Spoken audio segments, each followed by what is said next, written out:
Good day, and welcome to the Daily Article Podcast. It's Thursday, May the 22nd, 2025. I'm Chris Elkins from the Denison Forum, narrating today's Daily Article, written by our Senior Editor for Theology, Dr. Ryan Denison.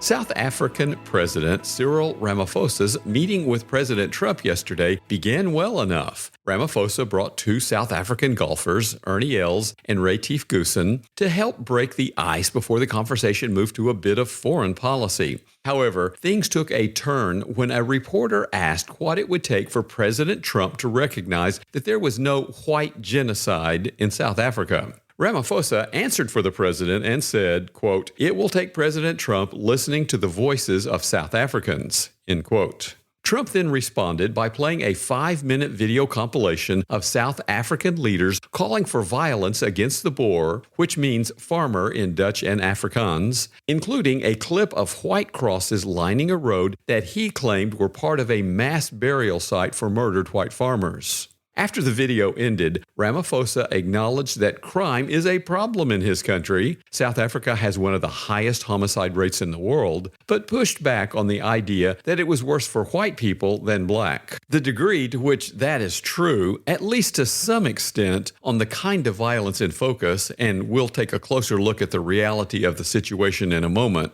However, it's important to note that the video was not as representative of that reality as Trump claimed. The white crosses, for example, were part of a protest staged by activists to draw attention to the farm murders of which the president spoke, rather than the actual graves of those farmers. Moreover, much of the inflammatory and racist rhetoric in the video dated back nearly a decade or more and came from groups that the South African government has since denounced. That said, the video's errors and misrepresentations do not mean that white South Africans have nothing to worry about. The violence is real, and many have good reason to be afraid. But if we're to understand what is really going on in that region, then it's important to get the details correct, and the video shown by the White House was, at the very least, misleading. With that in mind, let's take a closer look at the situation in South Africa, as well as how it got to that place where the leader of the free world is tossing around accusations of genocide. In South Africa, white citizens comprise just over 7% of the population, but own more than half of the land. That imbalance is largely the result of two laws, one in 1913 and a second in 1950, that gave vast amounts of the nation's farmland to the white, mostly Afrikaner population. These were the settlers of Dutch descent who arrived in South Africa during the 17th century. To acquire the land, the government removed as many as 3.5 million of its native people from their ancestral homes. And while the post-apartheid government has made steps to bridge much of the inequality that was rampant during the days of segregation, the land disparity remains a stark reminder of how things used to be. In response, President Ramaphosa signed a law earlier this year granting the government the ability to take private property without paying compensation. While it's still unclear if the law will hold up under judicial review, and it has yet to be used to take land from anyone, regardless of their race, it has understandably worsened an already tense situation among the Afrikaner population.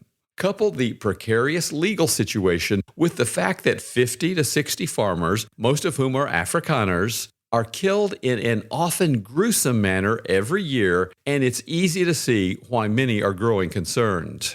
The government has claimed that much of that violence has less to do with race than with the fact that Afrikaners are often far wealthier and thus more attractive targets for thieves than their black neighbors. And there's good reason to believe that wealth explains at least as much of the violence as race.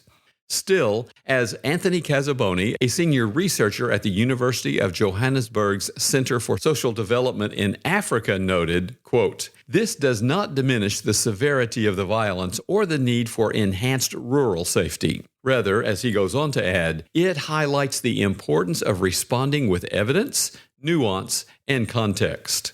End quote. The sobering truth is that the Afrikaners at the center of this controversy are increasingly targeted by both rhetorical and physical violence. But to call that violence genocide, as President Trump has done on several occasions, is simply wrong. And it's emblematic of a much larger problem in our culture today. Words lose their power when applied without thought or consistent standards, and we can't pick and choose when the abuse of provocative language is a problem. There are many examples of people from across the political spectrum abusing labels for their own ends: racist, communist, Nazi, etc. But genocide is a particularly important term to use accurately. After all, if we're going to rightly denounce calling Israel's actions in the war against Hamas genocide, though it's worth noting that the South African government leveled that accusation against Israel at the International Court of Justice, then we cannot use the term to talk about what's going on in South Africa either.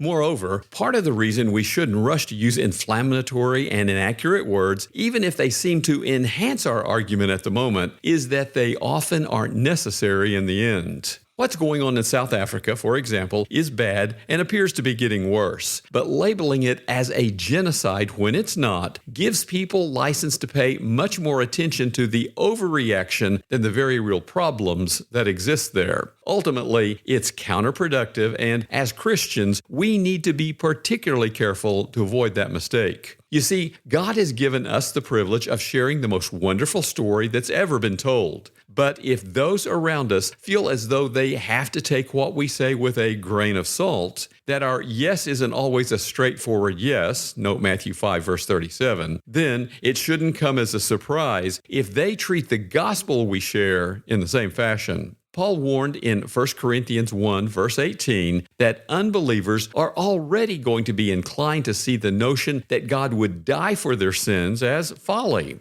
As such, we need to do everything we can to avoid giving them reasons to believe that first impression. So, whether we're talking about the violence in South Africa or the significance of something much closer to home, stick with the truth and trust that it will be sufficient. That is the best way to show a watching world that you are worthy of their trust when it matters most.